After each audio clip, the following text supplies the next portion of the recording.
ಬಿಜೆಪಿಯ ಕೇಂದ್ರ ನಾಯಕರ ಎದುರು ವಿಜೇಂದ್ರ ಪರ ಶಾಸಕರ ಶಕ್ತಿ ಪ್ರದರ್ಶನ. 50 ಶಾಸಕರು, ಮೇಲ್ಮನೆಯ ಸದಸ್ಯರು, ಸಂಸದರು ವಿಜೇಂದ್ರ ಪರ ಜೈ ಎಂದಿದ್ದಾರೆ. ಭಿನ್ನಮತೀಯರ ಮಟ್ಟ ಹಾಕುವಂತೆ ವಿಜೇಂದ್ರ ಬೆಂಬಲಿಗರು ಆಗ್ರಹಿಸಿದ್ದಾರೆ. ಯತ್ನಾಳ್ ಬಣದ ವಿರುದ್ಧ ಸಭೆಯಲ್ಲಿ ಭಾರೀ ಅಸಮಾಧಾನವನ್ನ ಹೊರಗಾಕಿದ್ದಾರೆ. ಇನ್ನು ಜಿಲ್ಲಾ ಪಂಚಾಯತ್ ಚುನಾವಣೆಯ ಸಿದ್ಧತೆ ಕುರಿತಾಗಿ ಕರೆಯಲಾಗಿದ್ದಂತಹ ಸಭೆಯಲ್ಲಿ ಭಿನ್ನಮತೀಯರ ವಿರುದ್ಧ ಕಠಿಣ ಕ್ರಮಕ್ಕೆ ಆಗ್ರಹಿಸಿದ್ದಾರೆ ಶಾಸಕರು. ಇನ್ನು ರಾಧಾಮೋಹನ್ ಅಗರ್ವಾಲ್ ಎದುರೇ ವಿಜೇಂದ್ರಗೆ ಬೆಂಬಲವನ್ನ ಸೂಚಿಸಿದ್ದಾರೆ. ಯತ್ನಾಳ್ ಟೀಮ್ಗೆ ಎಚ್ಚರಿಕೆಯನ್ನ ನೀಡಲು 50 ಶಾಸಕರು ಒತ್ತಾಯವನ್ನು ಮಾಡಿದ್ದಾರೆ. ಬಿಜೆಪಿ ರಾಜ್ಯಾಧ್ಯಕ್ಷ ವಿಜೇಂದ್ರಗೆ ಸಿಕ್ತು ನೋಡಿ ಹೈಕಮಾಂಡ್ ಬಲ. ರಾಜ್ಯ ಬಿಜೆಪಿಯಲ್ಲಿ ಅಸಮಾಧಾನದ ಕಿಡಿ ಹೊತ್ತಿ ಉರಿತಾ ಇದೆ. ಇದನ್ನ ಶಮನ ಮಾಡಬೇಕು, ಎಲ್ಲದಕ್ಕೂ ಕೂಡ ಬ್ರೇಕ್ ಹಾಕಬೇಕು ಅಂತ ನಿನ್ನೆ ಬಿಜೆಪಿಯ ಪ್ರಧಾನ ಕಚೇರಿಯಲ್ಲಿ ಕೋರ್ ಕಮಿಟಿ ಮೀಟಿಂಗ್ ಆಗಿತ್ತು. ಆದ್ರೆ ಮೀಟಿಂಗ್ ಅಲ್ಲೇ ಬಿಜೆಪಿಯ ಅನೇಕ ಶಾಸಕರು, ನಾಯಕರು ಎಲ್ಲರೂ ಕೂಡ ಗೈರಾಗಿಬಿಟ್ಟಿದ್ರು.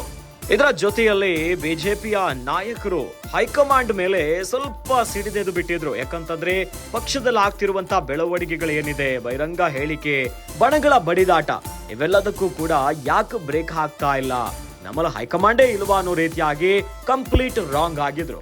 ಇದರ ನಡುವೆ 65 ಶಾಸಕರ ಪೈಕಿ 50 ಬಿಜೆಪಿಯ ಶಾಸಕರು ವಿಜೇಂದ್ರಗೆ ಜೈ ಎಂದು ಬಿಟ್ಟಿದ್ದಾರೆ. ಹೌದು, 50 ಶಾಸಕರು ಅಂದ್ರೆ ಮೇಲ್ಮನೆಯ ಸದಸ್ಯರು, ಸಂಸದರು ವಿಜೇಂದ್ರ ಪರ ಜೈ ಎಂದು ಬಿಟ್ಟಿದ್ದಾರೆ. ಅಂದ್ರೆ ಭಿನ್ನಮತೀಯರ ಮಟ್ಟ ಹಾಕುವಂತೆ ವಿಜೇಂದ್ರ ಬೆಂಬಲಿಗರೀಗ ಆಗ್ರಹಿಸುತ್ತಿದ್ದಾರೆ. ಬಿಜೆಪಿಯ ಕೇಂದ್ರ ನಾಯಕರ ಎದುರು ವಿಜೇಂದ್ರ ಪರ ಶಕ್ತಿ ಪ್ರದರ್ಶನವನ್ನ ಮಾಡ್ತಿದ್ದಾರೆ ಶಾಸಕರು. ಯತ್ನಾಳ್ ಬಣದ ವಿರುದ್ಧ ಸಭೆಯಲ್ಲೇ ಭಾರೀ ಅಸಮಾಧಾನವನ್ನ ಹೊರಗಾಕಿದ್ದಾರೆ. ಇನ್ನು ಇದರ ಜೊತೆಯಲ್ಲಿ ಜಿಲ್ಲಾ ಪಂಚಾಯತ್ ಚುನಾವಣೆಯ ಸಿದ್ಧತೆ ಕುರಿತಾಗಿ ಕರೆಯಲಾಗಿದ್ದಂತ ಸಭೆ ಇದು. ಆದರೆ ಸಭೆಯಲ್ಲಿ ಭಿನ್ನಮತೀಯರ ವಿರುದ್ಧ ಕಠಿಣ ಕ್ರಮಕ್ಕೆ ಆಗ್ರಹಿಸಿದ್ದಾರೆ ಶಾಸಕರು. ಇದರ ಜೊತೆಯಲ್ಲಿ ರಾಜ್ಯ ಬಿಜೆಪಿಯ ಉಸ್ತುವಾರಿ ಆಗಿರುವಂತಹ ರಾಧಾಮೋಹನ್ ಅಗರ್ವಾಲ್ ಎದುರೇ ವಿಜೇಂದ್ರಗೆ ಬೆಂಬಲವನ್ನ ಸೂಚಿಸಿದ್ದಾರೆ. ಇನ್ನು ಯತ್ನಾಳ್ ಟೀಮ್ಗೆ ಎಚ್ಚರಿಕೆಯನ್ನ ನೀಡಲು 50 ಶಾಸಕರು ಒತ್ತಾಯವನ್ನ ಮಾಡಿದ್ದಾರೆ.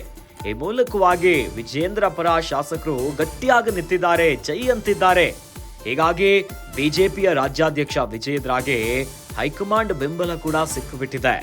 ಹೀಗಾಗಿ ಈಗ ಹೈಕಮಾಂಡ್ ಯಾವ ನಿರ್ಧಾರವನ್ನ ಕೈಗೊಳ್ಳುತ್ತಾರೆ? ಈ ಹಿಂದೆಯೂ ಕೂಡ ರೆಬಲ್ ಟೀಮ್ ಮೇಲೆ ಶೋಕಾಸ್ ನೋಟಿಸ್ ಅನ್ನ ಕೊಟ್ಟಿದ್ರು ಯತ್ನಾಳ್ ಅವರಿಗೆ. ದೆಹಲಿಯಲ್ಲಿ ಶಿಸ್ತು ಸಮಿತಿಯ ಮುಂದೆ ಹಾಜರಾಗಿದ್ರು. ಎಲ್ಲಾ ವಿಚಾರಗಳಾಗಿದ್ರು ಕೂಡ ಈ ಬಹಿರಂಗ ಹೇಳಿಕೆಗಳು, ಬಣ ಬಡಿದಾಟಕ್ಕೆ ಬ್ರೇಕ್ ಬಿದ್ದಿಲ್ಲ. ಇನ್ನಾದ್ರೂ ಕೂಡ ಹೈಕಮಾಂಡ್ ಯಾವ ತೀರ್ಮಾನವನ್ನ ಕೈಗೊಳ್ಳುತ್ತಾರೆ ಅನ್ನುವಂಥದ್ದು ಮುಂದಿರುವಂತಹ ಒಂದು ಪ್ರಶ್ನೆ ಆಗಿದೆ.